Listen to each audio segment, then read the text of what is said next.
আকাশ ভাঙা টানা বৃষ্টিতে ডুবছে ঢাকা, আর সেই জলমগ্নতার আড়ালেই ধেয়ে আসছে এক বড় ধরনের কাঠামোগত দুর্যোগের কালো মেঘ। ২৪ ঘন্টায় রেকর্ড ৯৭ মিলিমিটার বর্ষণের জেরে মাটির ধারণ ক্ষমতা আশঙ্কাজনকভাবে কমে যাওয়ায় রাজধানীতে জরাজীর্ণ ভবন ধস ও মাটি দেবে যাওয়ার এক চরম আতঙ্কজনক পরিস্থিতি তৈরি হয়েছে। শুধু ঢাকার জলাবদ্ধতাই নয়, এই অতিবৃষ্টির কারণে ইতোমধ্যেই সারা দেশে এক ভয়াবহ বন্যা পরিস্থিতি তৈরি হয়েছে। ইতিমধ্যে দেশের দক্ষিণ পূর্বাঞ্চলের ৭টি জেলা মারাত্মকভাবে বন্যা কবলিত হয়ে পড়েছে, যার মধ্যে বান্দরবন ও কক্সবাজারের পরিস্থিতি সবচেয়ে ভয়াবহ। দুই অঞ্চলেই লাখ লাখ মানুষ পানিবন্দী হয়ে পড়েছেন এবং কক্সবাজারের রোহিঙ্গা ক্যাম্পগুলোতে পাহাড় ধসে ভয়াবহ মৃত্যুর ঘটনাও ঘটেছে। কিন্তু এই নজিরবিহীন ও ভয়াবহ পরিস্থিতির নেপথ্যে কি? আবহাওয়াবিদদের মতে বঙ্গোপসাগরে সৃষ্ট গভীর নিম্নচাপ ও সক্রিয় মৌসুমি বায়ুর যৌথ প্রভাবেই এই মেঘভাঙা বৃষ্টিপাত হচ্ছে, যা দেশের দক্ষিণ পূর্বাঞ্চলকে প্লাবিত করার পাশাপাশি খোদ রাজধানী ঢাকাকেও খাদের কিনারায় দাঁড় করিয়েছে।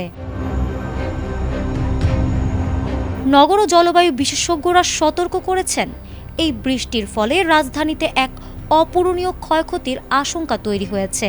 মাটির নিচে অতিরিক্ত পানি জমে যাওয়ায় ঢাকার বিভিন্ন এলাকায় পিচঢালা রাস্তা ফেটে মাটি ধসে যাচ্ছে এবং বিপজ্জনকভাবে নলকূপের মতো গভীর গর্তের সৃষ্টি হচ্ছে। শত শত নকশা বহির্ভূত ও অতি পুরনো ভবনের বেসমেন্টে দীর্ঘক্ষণ পানি জমে থাকায় সেগুলোর ভিত্তি ও প্রধান পিলার মারাত্মকভাবে দুর্বল হয়ে পড়ছে।